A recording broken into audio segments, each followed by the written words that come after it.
Good afternoon, all. I'd like to welcome you to this Access to Justice community webinar. This is part of our community webinar series. This particular topic is going to be on missing and murdered Indigenous women and relatives.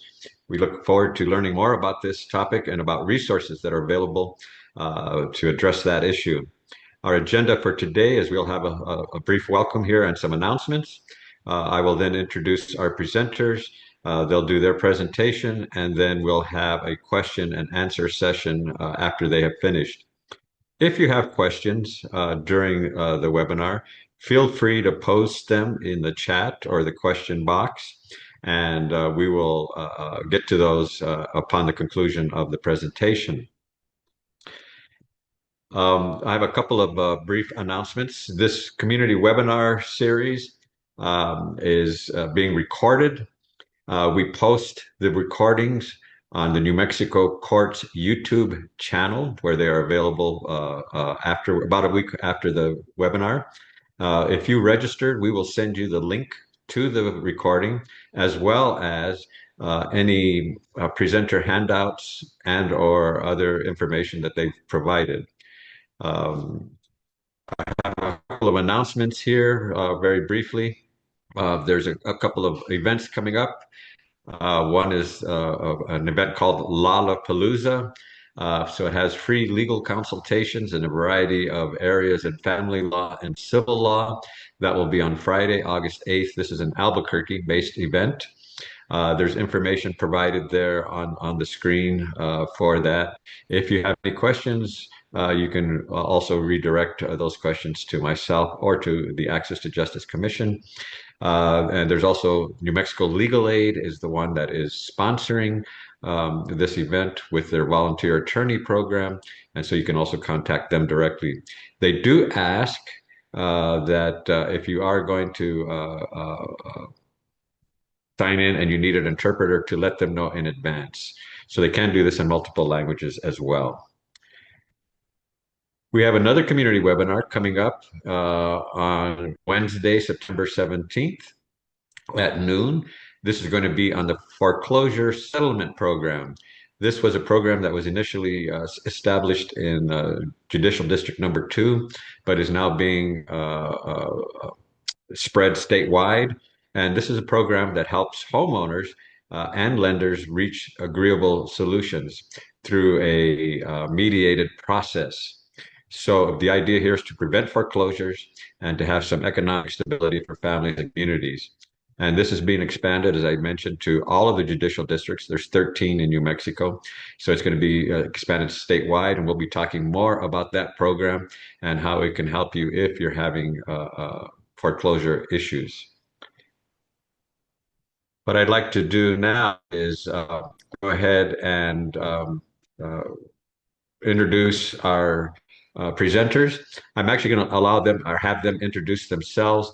I'm just going to briefly let you know who they are, and then they'll give their own introductions, and then proceed with the presentation. So I'd like for you to welcome Jodi Burshia and Shereena Baker. They've been involved in this issue. I'll let them introduce themselves and who they're affiliated with. Welcome to both of you, and thank you so much for joining us today on this very important issue. And Jodi, Shereena, I'll turn it over to you. Okay, I'm going to share my screen.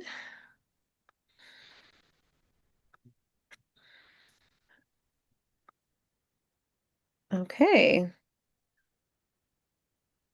Good morning, Mr. Abeta and our wonderful team that is out there.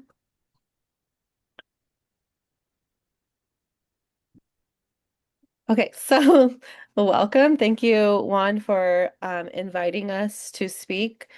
Jodi and I represent the Sing Our Rivers Red Albuquerque chapter. And so we are here to talk about the missing murdered Indigenous relatives issue that's happening nationwide. But right now we will introduce ourselves. So Jodi, if you want to go ahead. Good afternoon or good morning. My name is Jodi Burshia. I'm from the Laguna Pueblo, Guwahati Gawati Sakini. I'm also Diné, and I'm Hunkpapa Lakota and Assiniboine and Sioux on my dad's side. I'm Laguna and Diné on my mom's side. And so those are important as we're speaking with our relatives that are out there amongst everybody in the audience. And we can't see you, so this is a little different than how we normally do things because we're able to like interact with whether they be students or community members and different people of that sort. So that's who we are. And I currently work with New Mexico Highlands University. I'm an assistant professor there. And but previously I worked with UNM and SIPI, the Southwest Indian Polytechnic Institute. And we'll get more into those different roles as we go on into our presentation. But that is me in a nutshell. This is who I am, where I'm from. And I'm from the village of Siama, if people are familiar with those villages within the Laguna Pueblo. And I will pass the speaking on to Shereena here. Ayuki, Mike, my name is Shereena Baker, and I am Southern Ute and Karuk from Northern California. And I am currently a PhD student at UNM, and I focus a lot of my dissertation work on representation of Native Americans in the curriculum. And so I met Jodi in 2018, where we were at an event for it's a poetry event. We were doing a reading and we just kind of like just started talking and joking around. Well, she ended up inviting me to have coffee and she started saying like some of the work that she does. And I said I've done a little bit of that type of work when I was at Haskell, which is an all Native American university. And so she's like, well, do you want to help me with like an earring exhibit at SIPI? And I said, sure. And so that's when we started working together, and we've been working together ever since. So now we have almost 10 years of, or no, yeah, something like that. It's been a while, and we've have a lot to talk about today. We are definitely grassroots. We've put a lot of money, a lot of time and effort into the things we do, but this is something that we pride ourselves in outside of our work that we are normally doing and focusing our education. Jodi just got her PhD last year. And so I'm very proud of her. And she actually pushed me to get my PhD because I had just got my master's in 2017 from KU in Indigenous Studies. And she was like, go get your PhD. Like, it's that easy. And I listened. So here we are. I'm in the dissertation phase. So thank you, Jodi, for that. Okay, we will go to the next one. So, Jodi, do you want to talk about the first part? Absolutely, yes. And getting a chance to work with Shereena has been wonderful as we've been able to like pull our different resources together and see what we need to do because really our hearts are for our community members and seeing students be successful and then thrive. And we also want this for our community members to be successful in whatever they choose to do and to definitely thrive. And that's where, when this issue was coming up, I'm thinking like I don't want this to happen to any of our community members, nor do I want it to happen to students that we get a chance to work with. And unfortunately, we've seen these cases of that started out with missing and murdered Indigenous women and is now is including our relatives, including our two-spirit population and everybody that is part of this. So this is where we were in the chat. We were working on creating a earring exhibit that was initially one of our community members, Tanea Winder. She was talking about doing these things along with Sing Our Rivers Red, and we were talking. This was probably like 10, 15 years ago at this point now. And so just thinking about, where these different things have come from and thinking about where these different impacts are definitely coming around. We definitely wanted to work with students that I got a chance to work with over at SIPI, and some different students and faculty over at CNM, and then also some students over at and some faculty over at UNM. And so we've been able to collaborate with the Coalition to Stop Violence Against Native Women and the Seventh Generation Fund to put together some different examples, and we'll talk about that with a panel presentation that we're going to talk about in the next couple slides, and looking at bringing in those different keynote speakers, looking at engaging students, looking at the different types of information that are there. And Shereena will discuss some of the press coverage that we were able to work with, along with like these other elements.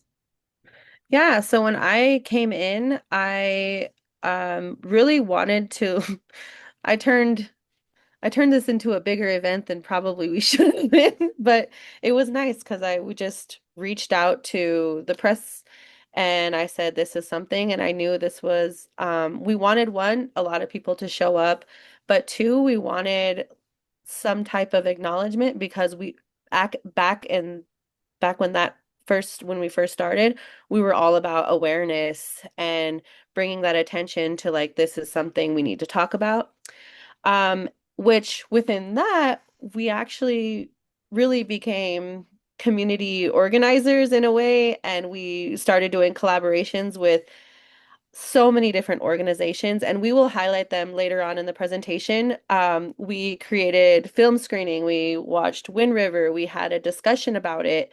We had students from SIPI that created their own video of being safe and how texting and the buddy system and how those things are really important because um, it can happen and it has happened. And the students thought it was a good project to focus their film project on.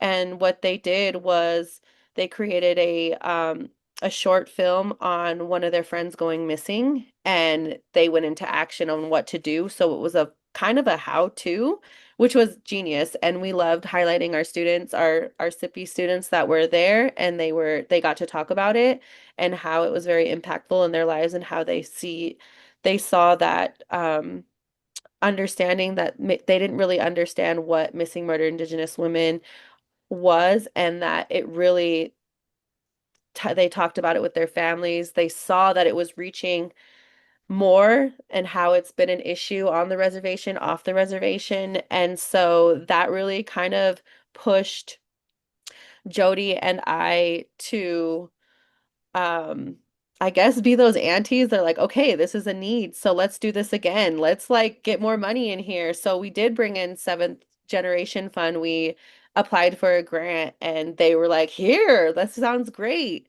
They had a section specifically on women, and then like just throughout the whole process of trying to create like two events a year, our biggest one being in August, and we collaborated with the Stop Coalition to Stop Violence Against Native Women. It started as a collaboration with their I Will Run for Her event, and then our event was either the day before or after. And so it just grew into something really beautiful, and what we found was needed for our community. And then we've invited poetry artists and art performances. We've had interpret their art performance interpretation of like what MMIW is to them. We've done fundraisers before. We've had so many different things that we've done just to keep it going. And of course, the food. We've always catered in from an Indigenous owned food catering. Um, and we just like to feed our community, and it just brings everyone together. And we've created a very beautiful space at SIPI. And we wanted, with our affiliation with other colleges, we wanted to see that on other campuses as well, because we do have high populations of Native Americans and Indigenous folks on other campuses. So we've brought things to UNM. We've had events where we focused um, on safe dating. We've had counselors at our events where if it's a heavy topic, we've teamed up with CNM and they've brought in their own keynote speakers. I mean, we've just done really a lot, and I think it's been I think it's been a great journey for us to and how we started to where we're going.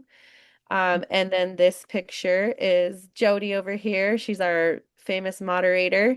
And we had a panelist of some of the experts. For example, Jodi Yellowfish, with the microphone, she actually creates a lot of events and in Dallas, Texas. So we brought her in to see what that city was doing, right? So she was explaining all of the things that they did, all the collaborations, how they work with colleges and how they get money. Like she was really like saying, this is what we do.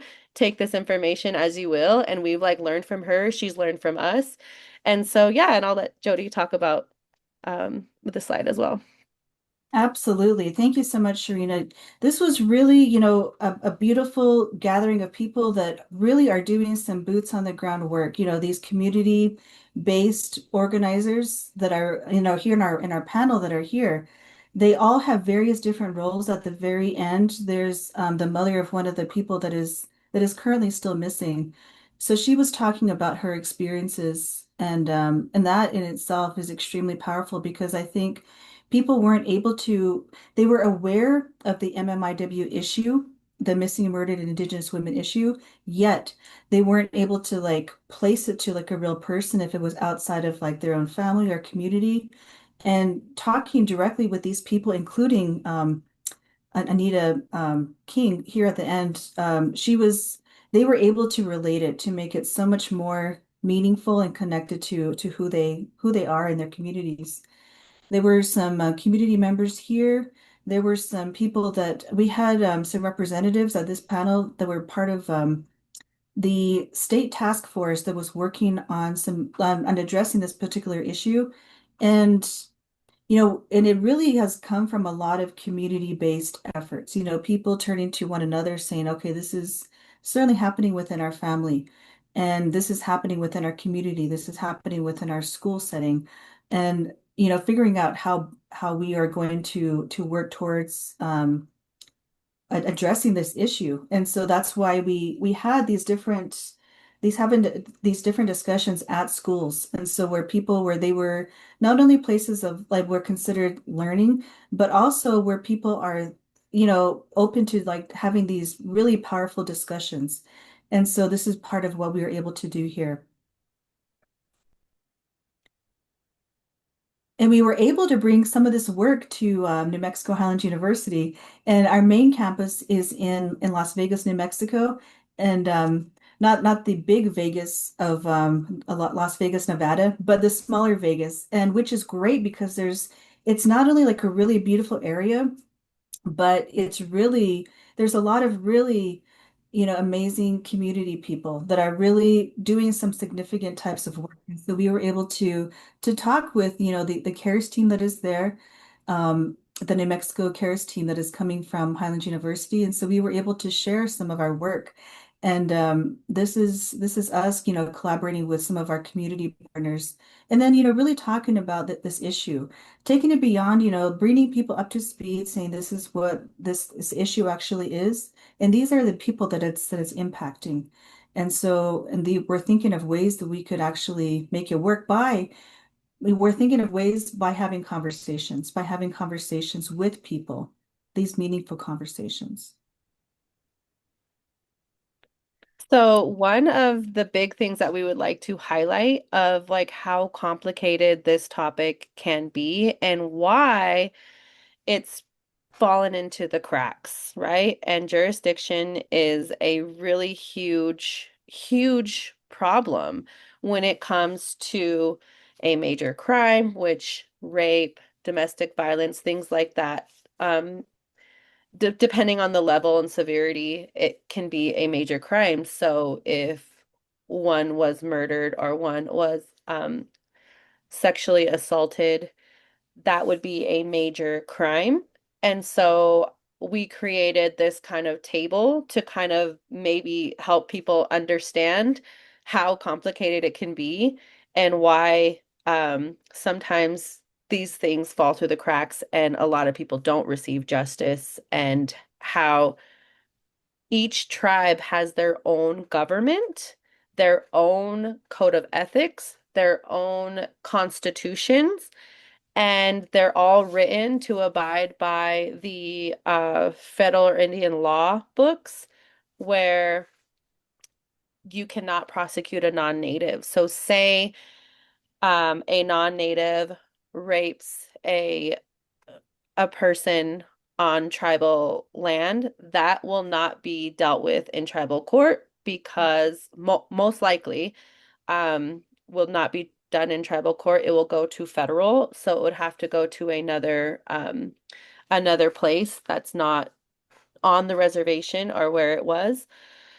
Um, Down here under the crime type, any crime, non-native, it says so the VAWA was the Violence Against Native Women Act, or Violence Against Women Act. And in 2013, Obama had passed to where tribes can prosecute non-natives when it comes to sexual violence. And um, but there was problems with that, right? So each government had to change their constitution, their code of ethics. They had to do all this training. And a lot of tribes, at the time when I did my research, I took a federal Indian law class and I focused my final project on this. At the time, it had been implemented for 2 years, but there was only 5 tribes that had actually put it into there. And so you have to understand there's 570 something tribes that are federally recognized. And out of those, only 5 had done it. And so I was like, why? Why haven't they just adopted this? Don't they care about their women or don't they care about their people? And it was so much more complicated than what I could even comprehend of how to go about the system to change that. And they did have trainings and they did have people wanting to help, but sometimes there was just bigger issues. There was land issues. There was other, environmental impact things that were kind of pushing against like, okay, well, what do we prioritize here, right? And so I just wanted to give this like just jurisdiction breakdown of how it's not that easy and how there are solutions, but it really depends on each individual tribe because they are their own sovereign nation. Yes, Okay, absolutely. go ahead. Oh no, as you were mentioning previously, Shereena, about all the different holes that are within like our systems of like what we consider justice and what we consider all these jurisdiction factors. It is complicated, and it is complicated between tribes that are considered sovereign. And each tribe, like looks at the word sovereignty differently in terms of like their tribal members and the people that are, committing crimes on tribes on tribal grounds, and it becomes extremely complicated. And as Shereena said, that there wasn't any form of like prosecution for these crimes until recently, until President Obama's last term. And so when we're thinking about these recent ideas of like how people are seeking justice, that it's not a an immediate thing, and it's not anything that's happened, for like generations and generations. It's been recent. It's been a recent form of that we're getting towards. Yeah. Okay, so this is the slide we want to say, let's talk about it.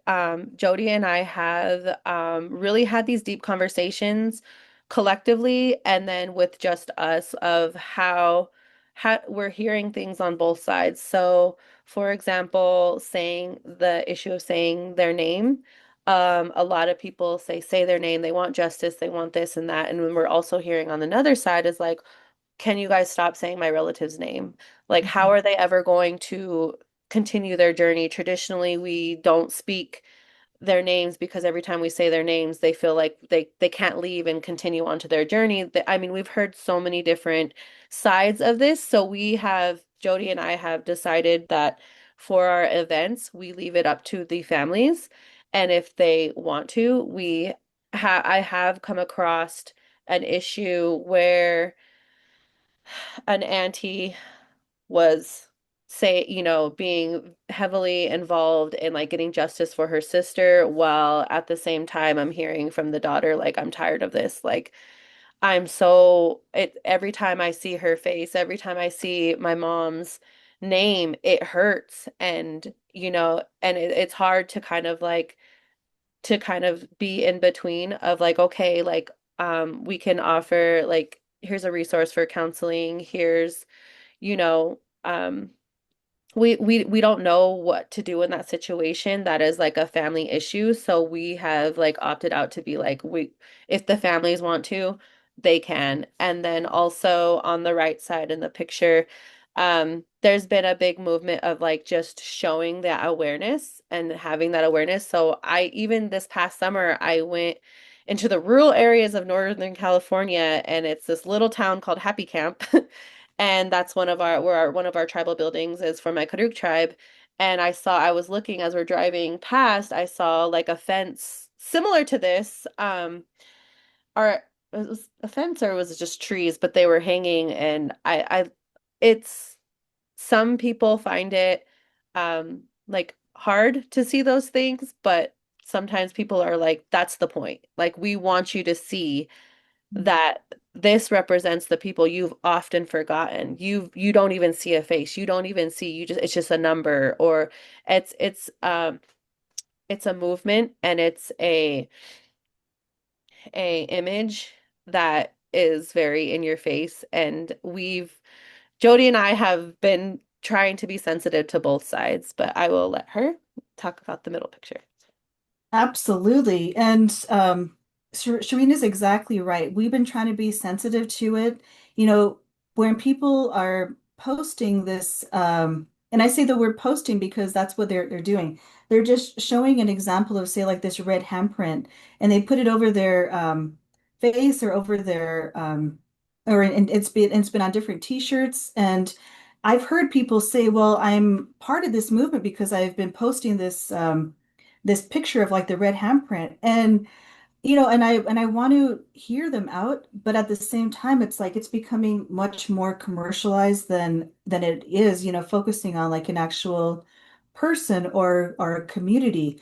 And that's one of the things that we're definitely that is a challenge within this particular work, is like because people want to like be aware of this, but of it not trading into the waters of, say, like commercialization.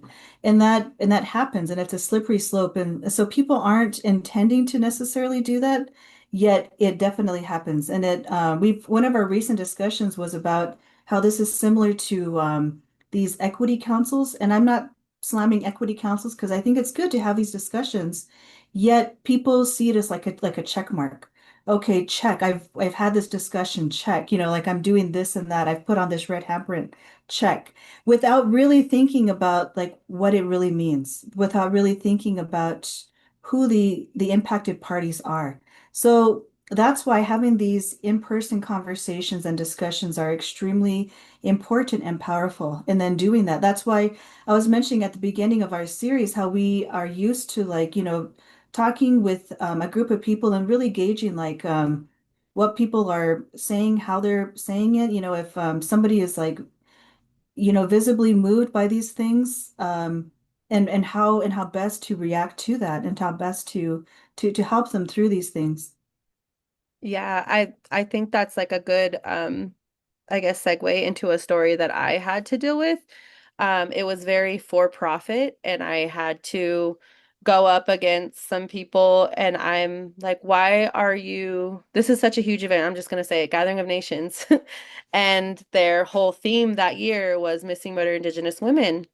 And so I'm asking questions, and they're like reaching out, or an individual that used to work for that person had reached out and said, "Hey, we want to throw an after party, and we want everybody to wear red." And I'm like, and we want you to help with it. And I'm like, wait, what, like, do you want me to hand out pamphlets? Do you want me to like make sure people have rides, like anti, like putting ourselves in these situations where like we're in a bar and making, I just felt it very uncomfortable. And I got into it with this individual, and I said, well, if the whole Gathering of Nations is doing this to bring awareness, are they doing anything? Are they donating profits to, nonprofits that are actually doing the work to help prevent it or help families? And they were like, no. And I'm like, okay, so are you having a booth at Gathering? They're like, oh, no. And I'm like, so you're just making everybody wear red to honor the missing women, but you have all this power and money to do something and actually contribute, but you're refusing to. And I said, I cannot be a part of that. This sounds like you're using it for clout, and I don't want to be a part of it. That's not how I've ever operated.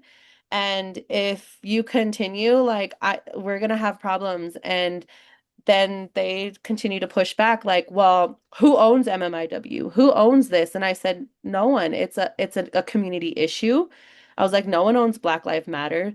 No one owns these movements. It's a community effort. It's to make change. It's to bring awareness and do something about it, not just profit off of it. And so yeah, so that's why we wanted to do this, because one, we don't get paid for this, so we don't have to be silenced on anything. We're trying to be real with the community, and if you're going to do something, we would like that you actually do something, I guess. So that's why we put a let's talk about it, because this is a big issue we've definitely encountered many, many times when working with certain individuals.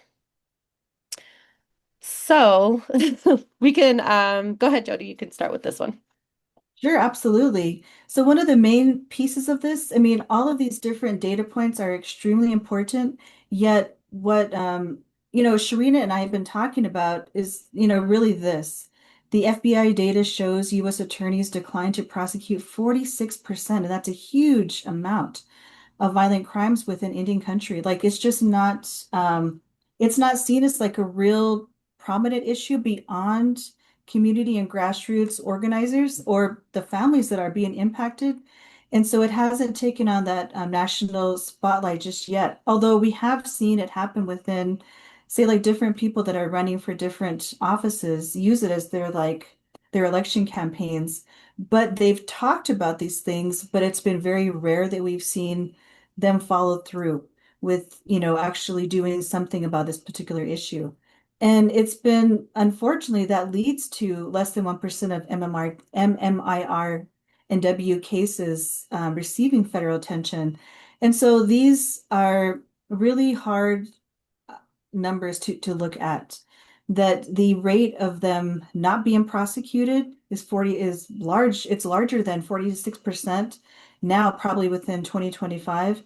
And the fact that it's receiving this type of attention is less than the 1%. So unfortunately, that has stayed. And so we've seen a lot of media coverage over people that are non-native that are, reported as missing. And these are native people that are also reported missing deserve the same type of media coverage.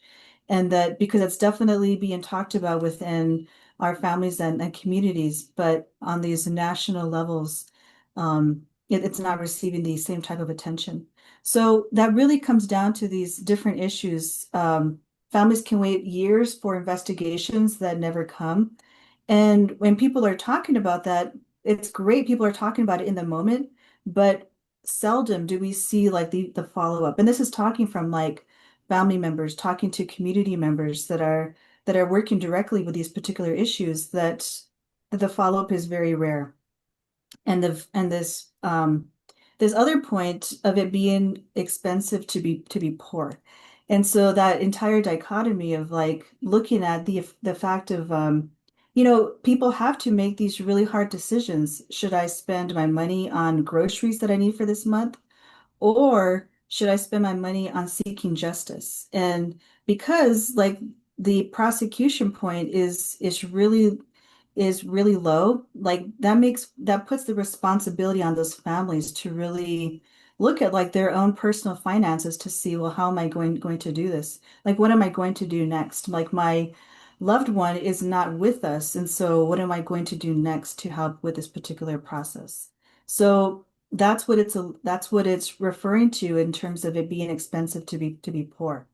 And unfortunately, we know this within our state of New Mexico. We know that this isn't like a really a rich state. Like it's hard dealing with these different issues that are currently here. And so that's why we're working on this particular issue. And this comes from like a very deep part of our hearts. Yeah, another bullet point that I wanted to address was the families wait years for investigations that never come.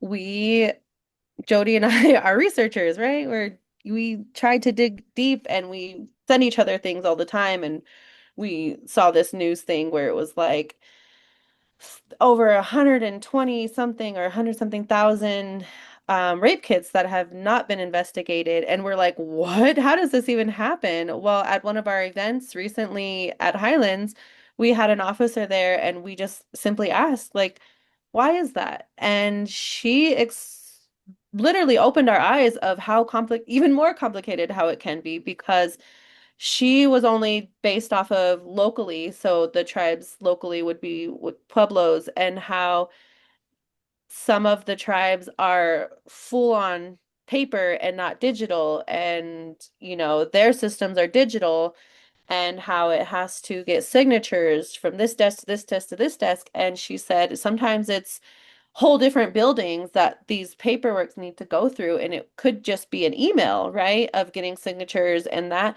But in some cases she's experienced that some of the holdup could be on that side where it has to be hand delivered and then scanned and then sent to them.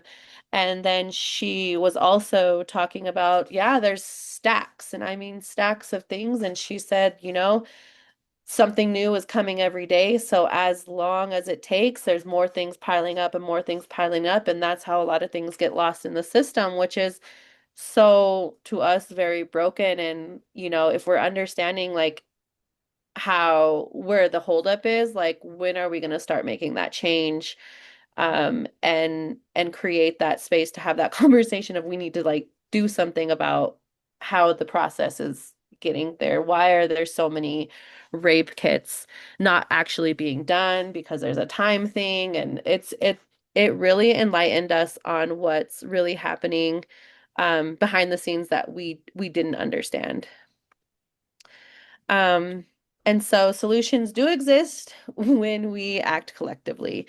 And we show up to a lot of events, or we support in ways, or we help families. In the past, we have helped families like make it to theirs where it's gas money or something. We've actually allocated funds within the grants that we've received in the past. Um, and how we can allocate that for people to show up and testify, or speak their piece or say their relative's name in a way, like at the Capitol, or we've definitely helped in ways that advocate for the cross-jurisdictional cooperation. We've been like, okay, well, we can get you in touch with this person because sometimes people don't really know where to begin or where to start. And so we have our resources of other, like Sovereign Bodies Institute. I don't even know if it's running right now, but that was a huge resource that we did. And I actually interned with them at one point, and it was nice to be a part of like a to-do list, checklist, and they had it all documented and it's printable. It was very readable. It was coming from community organizations and people that are actually in the thick of it, people that are doing the investigations, or people that are going to autopsies to see if that person was really suicide, or were they murdered, or were they drugged, because, there's just so much that goes into this work. And so we get to actually read and understand, and it's done beautifully to how we can educate ourselves of if somebody has a question, or how to write a testimony, or how to show up for court, and this is what you should make sure you say. Like there's great resources out there, and so we've actually positioned ourselves to be like, here, like if like likable, and to where people don't feel like it's a burden to us, or we can send those off, but we just don't have the capacity to do it all, right? This is a side thing for Jodi and I, and we're both mothers. And so we have found ourselves in positions to where we're like getting asked for money and we're pulling out of pocket, and we have to kind of learn how to say no. And it's really hard because we do care and we do feel like we're those aunties and we try our best, but we can pass on those resources. So we have done that with other people that are doing the hard work. We don't do nearly as hard as work as they do. We highlight them and we send people there. But yeah, and then fund culturally rooted victim services and shelters. There's a lot of work that needs to be done, and there's not a lot of money that goes to some of these programs. And so usually at our events, we'll have like, here's this link, you can donate there, because sometimes people don't really know what to do, or sharing a post that doesn't feel like it's enough or something and they want to donate, we always send them to where they can donate to those grassroots efforts, culturally rooted victim services. So yeah. That's interesting. Okay, you want to talk about this one first? Sure, sure. A lot of our work, is based around these three different points of not only bringing awareness, because even though we started out talking about the fact of like bringing awareness, there's still some people, even in like recent times in 2025, that people are not aware of this particular issue. So we get a chance to go back and bring them and make them aware of like what's going on, of like how prominent this particular issue is and how deeply rooted it is, that it didn't start but just recently. Like it goes all the way back to like our initial stages of like colonization. And so really, pinpointing that and really talking about the origins of like where this particular issue of like sex trafficking has happened, and different issues of say like not to slam the Disney Corporation, yeah, when they feed into issues of say like the Pocahontas image of say like what Pocahontas was, and it's like no, no, no, she was an actual sex trafficking victim. And so talking about those different things leads us into action. It's like how can we take action? People are taking action like from their offices, in their home communities, and in their families. People have various forms of taking action. Sometimes it's being out like on the sidelines of like participating in a march. Sometimes it's in their classrooms for like classroom educators. And so it just varies. And so there's bringing into account, looking at all those different forms of action and really, looking at the avenues of like accountability, which is huge because as Shereena and I have both mentioned, like we are both from these indigenous communities where we have families to account for. We have this information to take back to our communities where we're always accountable to our communities and our families because that's how things are. We don't, none of this is done separately. These spaces are not created on their own. We get a chance to work in tandem, in collaboration with people to make sure like this accountability, this accountability is done. And part of like bringing people, making them prepared about what they need to do next. Yeah, I just want to add something real quick because I know we want to get to like where people can ask questions. But in the action, what we've done too in the past with our events is we were like, okay, we're tired of awareness. We want to actually do something about this, right? What can we do on these campuses? What can we do to help do preventative work? So we've talked about safe dating. I did a whole a whole compilation video of all these different women on TikTok. They were just TikTok videos of I just almost got sex trafficked and this is what they tried to use to bait me. And so we talk about all these different things that we're seeing. There's something new every day. And being in Albuquerque, it's one of the top cities that is very known for their sex trafficking, right? We get women that are stalked at Target, followed around the stores, or they target women with children. They park next to them. So what we do in a lot of our sessions is really educate our students and tell them like, hey, just be aware of these things. Like the more you know, like the more you can help prevent and like kind of help and then share this information with like your little sisters and your mom or your friends and just really like take action in doing the preventative work. So we do a lot of action that way. We've brought in former UFC champ Nico Montano to do self-defense courses at SIPI, where she's teaching them if somebody's coming at you with a knife, if someone's doing this, this is what she's like teaching our students and the community, because everyone's welcome, to really learn and to see how they can protect them, to protect themselves. And then also on part three with the preparation, like now Jodi and I had this conversation. We're gonna actually have to start talking about other forms of missing Indigenous people, of the new topic, or not the new, it's very old, but it's just very heightened right now, of ICE and how you see ICE is going to the reservation and they're picking up non-native or native people.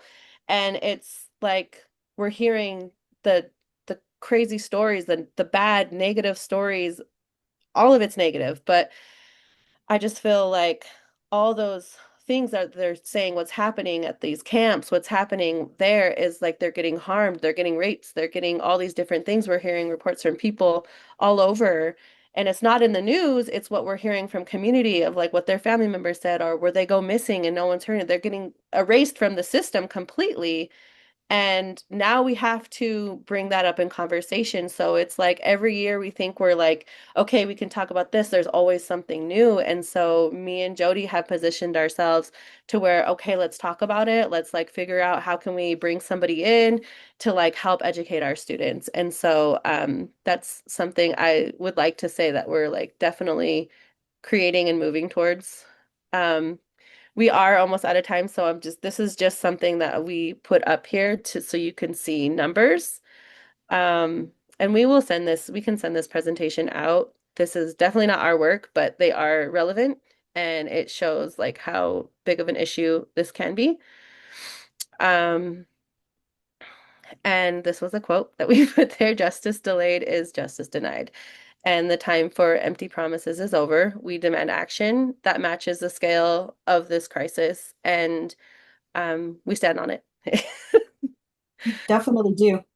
And then I'll briefly talk about this real quick. That we did have a missing murdered women relatives, Indigenous women's relatives task force, but that was disbanded. And it was very hard, like breaking, because it was something that was much needed, especially in this state. And they were finding out that other states were looking to see like the outcome of this, and then it was just gone. And so they had brought me and another individual um, on to the set to talk about it. And she was a part of the task force. I was not part of the task force, but we talked about how sometimes just because there are policies and people in government that are do try to make this a thing and make this like to where things are changing, and sometimes it doesn't happen. It always comes back to community. And so we wanted to focus that the community is always going to stick up for each other. And yeah, so that's what I talked about on that thing. But and then here's Jodi just being Jodi on the mic, which we love. So do you want to talk about that, or do you want to just go to the next slide? Sure, we can go to the next slide. That's just me, talking about this issue and why it's important. Yeah, and then here is a list of some of the collaborations we've had. I wish we had more time to talk about this, but we can send this out and actually give a list of some of the people that have really made our events super successful. And we want to, like, I guess this is a collaboration more of like a thank you to them because they've been big, uh, like a big impact onto how successful our events are. Sorry. Okay, now we'll go to Q&A. 10 minutes Great. left. Great. Thank you so much, Shereena and Jodi. Yeah, we do have several questions, so I will post or read those out to you now. One very simple that I can respond to, and that is, is this the information that you presented, the presentation and the slides, will they be available to individuals? And yes, if you registered for this webinar about a week from now, we will send out the link to the webinar itself, which is posted on the New Mexico Courts YouTube channel. It's part of our community webinar series. And if any handouts, et cetera, will be sent to you as well. So just sit tight, you'll get that information. There's several questions. Let me just kind of present these to you. One is, do you have any sense of what percentage of murders of Indigenous women are committed by non-Native perpetrators, knowing that they'll probably escape prosecution? Mm. That is a great question. And it's heartbreaking that, we have some information on it. And please chime in, Shereena, as you feel that there isn't much, the amount of cases that are reported is certainly much, much fewer than what is actually happening out there. And so the fact that the persecution can only happen for the reported cases is definitely one of the things that families struggle with. So we don't have actual hard numbers at this point. We know that the number is high, but we don't have those actual numbers. Yeah, and a lot of the databases are sometimes self-input. So I know that the Navajo Nation, they have their own missing, murdered Indigenous relatives database.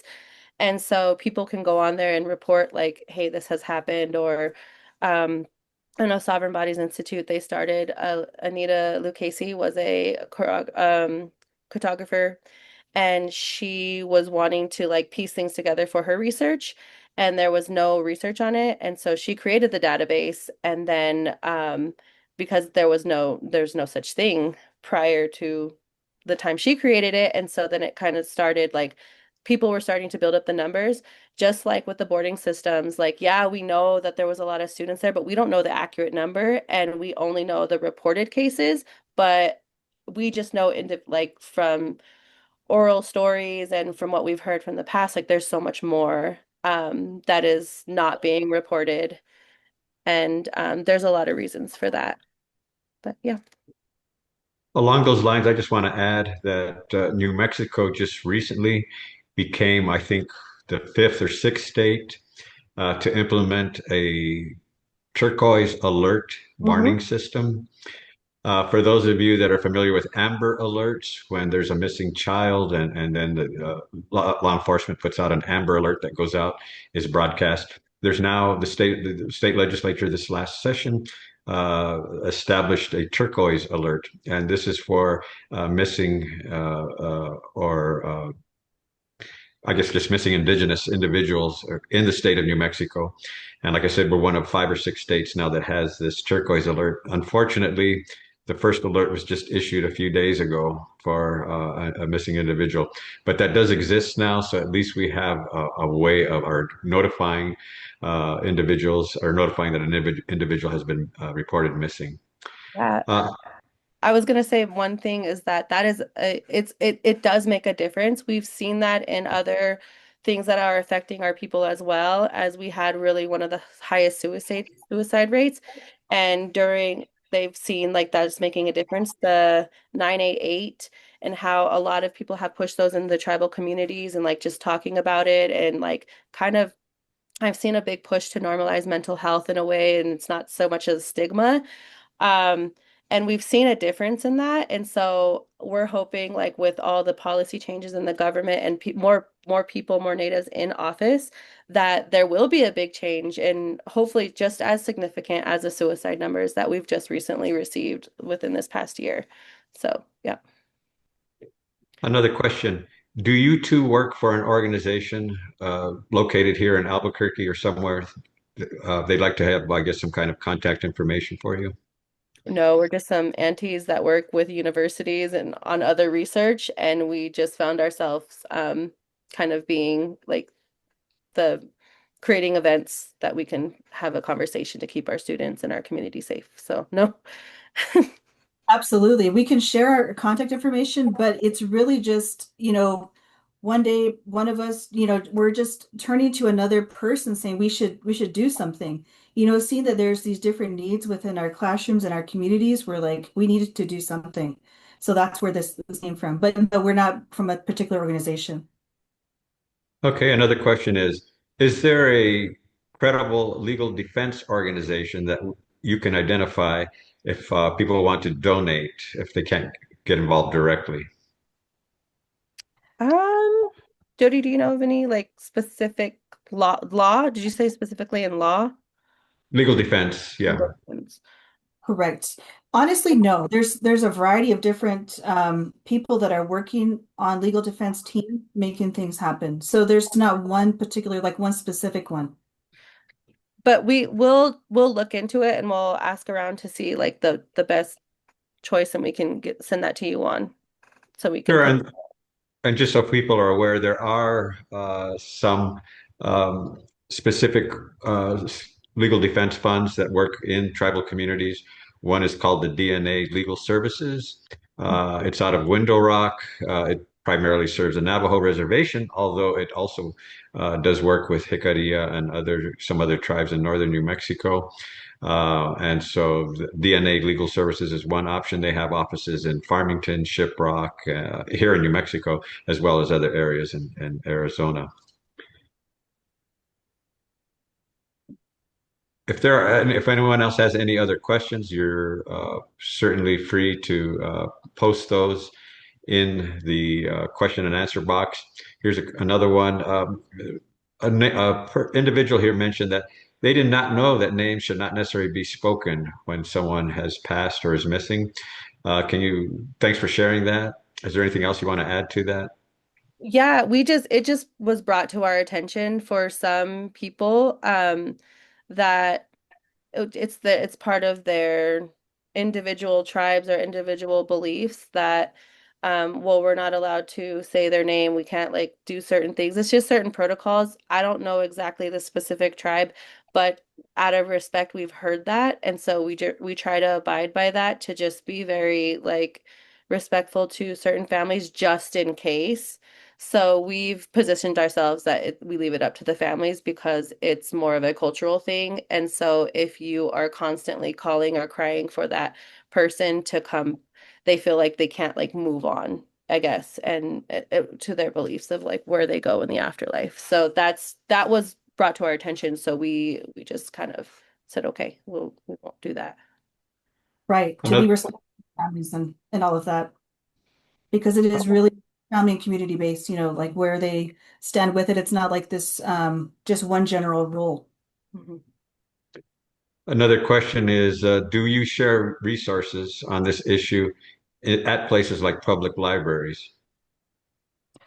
We haven't. No, we've definitely brought in a lot of community orgs and everyone to bring their resources to our events, but we don't have a website. We don't have we're kind of just have created these things because we saw a need for our students, but we've invited the community and it's been that's basically how it's been. So if people want to share those, but we do have resources that people have shared with us. I guess we can create something for other people too.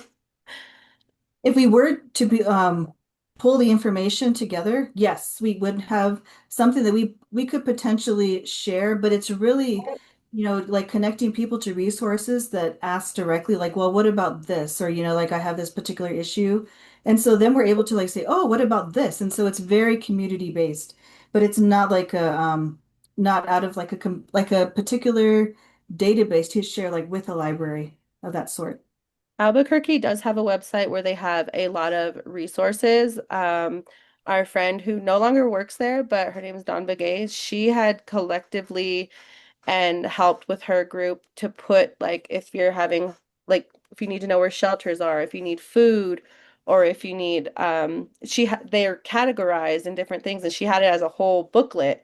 So we had access to that. She gave it to us. She would give it out at our events for people to hand out or just to have for themselves or if they need help with their paying their rent. Like there was a lot of resources. Albuquerque did have on their website. They still have it. You can look. I'm not exactly sure exactly what the website is, but I know it's like with the city of Albuquerque, you can find resources on their website. But I usually direct people with that, especially our students who are struggling. And also, just for people to know, the Access to Justice Commission, we do share this community webinar series with the state libraries, and that includes all tribal libraries as well. So they will have this link for this webinar available to them. Another question, does NARF work in New Mexico? What does that acronym stand for? I'm not sure. That's just the question that was there. So Diana Bustamante is the one that posted that. Diana, could you tell us what NARF is? Research? No. Native American Resource Re- Fund? Research fund?